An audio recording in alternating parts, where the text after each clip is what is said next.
Hi folks, Canadian Prepper here. Today I hope to offer you up a bit of ammunition that you can use against people who are critics of survivalism, emergency preparedness, and just the self-reliance culture as it is. I believe that these comparisons I'm about to make are going to be very useful, not only from protecting you from unwarranted personal attacks, but they may well also work to inspire people to get more involved in emergency preparedness and survivalism.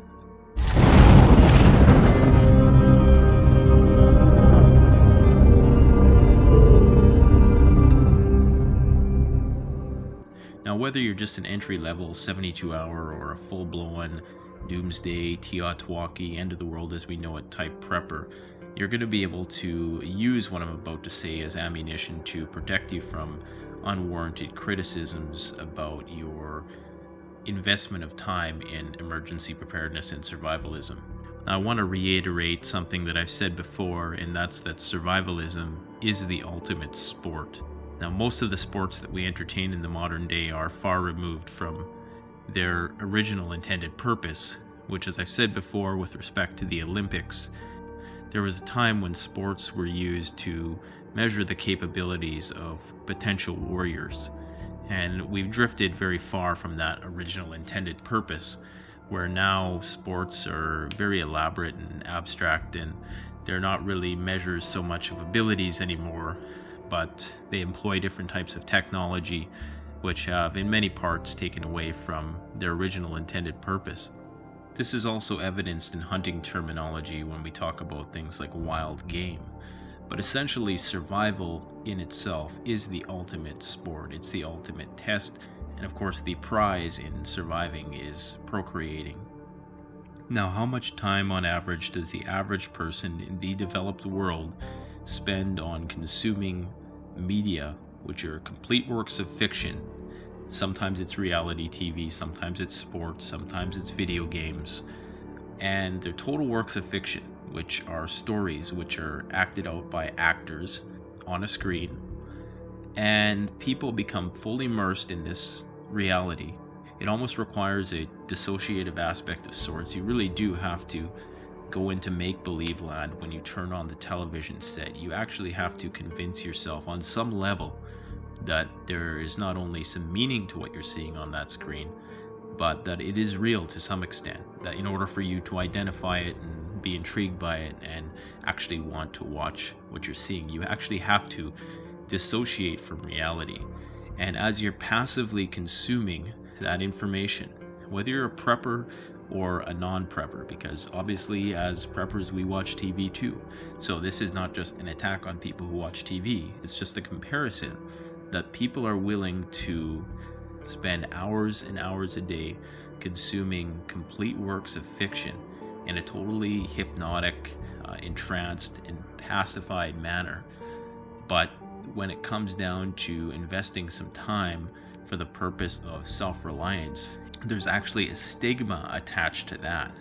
So consider this, there's a stigma attached to the desire to be self-reliant, yet it's totally socially acceptable for a person to sit there for hours upon hours a day looking at pixels on a screen, interacting with them. There's billions, if not trillions, when viewed as a whole, of money spent on various forms of media that people are passively consuming, be it sports, video games, movies, plays, music, and nobody is criticized for it, in the very least. At least not in a condescending way. You know, some people will say, well, I don't watch TV, and you know, people will talk about TV zombies and stuff like that, but on the whole, it's socially acceptable.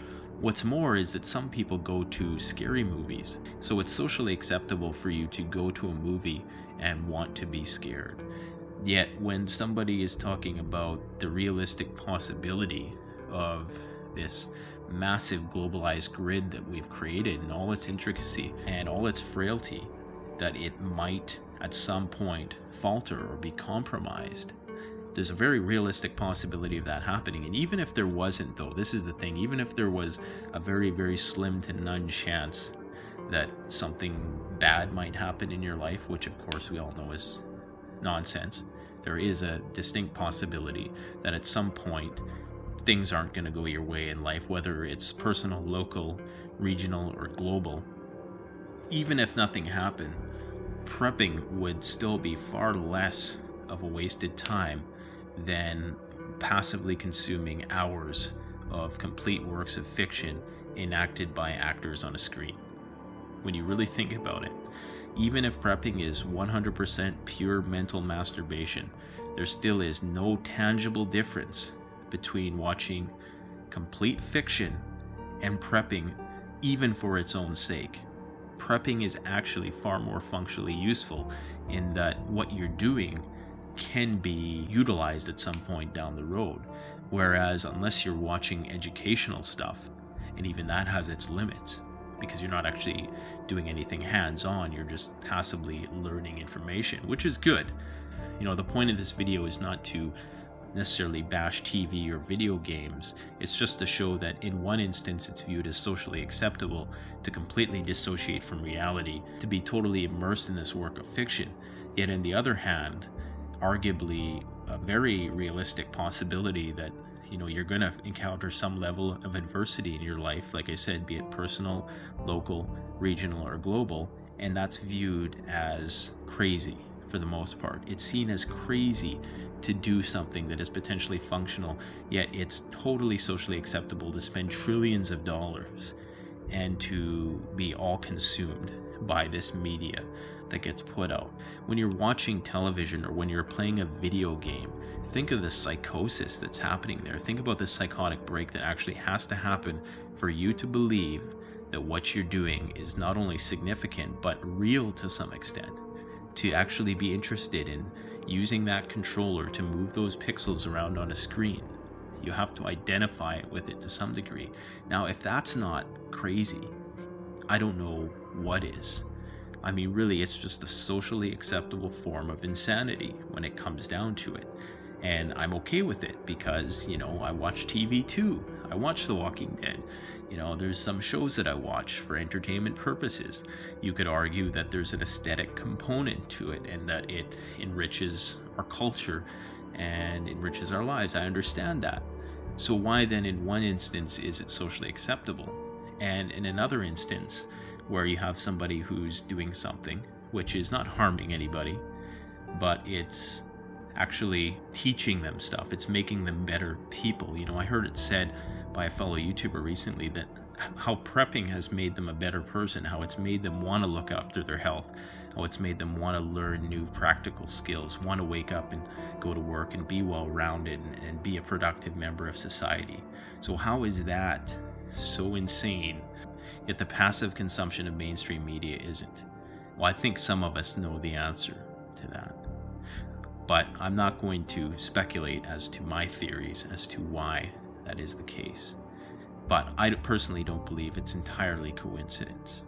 But the purpose of this channel is not to offer you my opinions and socio-cultural critiques. The purpose is to help you in your emergency preparedness endeavors.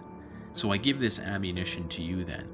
If somebody criticizes you or says that you're crazy for prepping, explain to them the contradiction of their own mindless, passive consumption of complete works of fiction through the various forms of media that I've laid out and all the things that emergency preparedness and survivalism have taught you. It's just like the idea of sports. You know, really all sports is a bunch of guys on a field throwing a ball around or a puck around or whatever. You know, it's something that we attribute meaning to. There really is no inherent value in it. Yes, there's team building.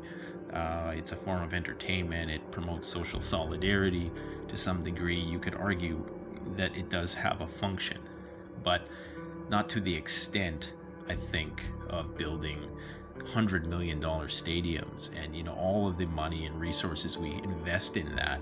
Yet were something ever to happen on a massive scale, they don't even have enough bunkers in these cities in order to sustain a small portion of their populations. It's fascinating where our priorities are at as a society and how much we take for granted the frailty of the civilization that we've erected. And that, my friends, is going to be the point of the video coming up, the next installment of the After the Collapse series, which is going to be entitled Things Fall Apart. I look forward to sharing that with you. Thanks for watching. I hope this has been useful. Canadian Prepper out.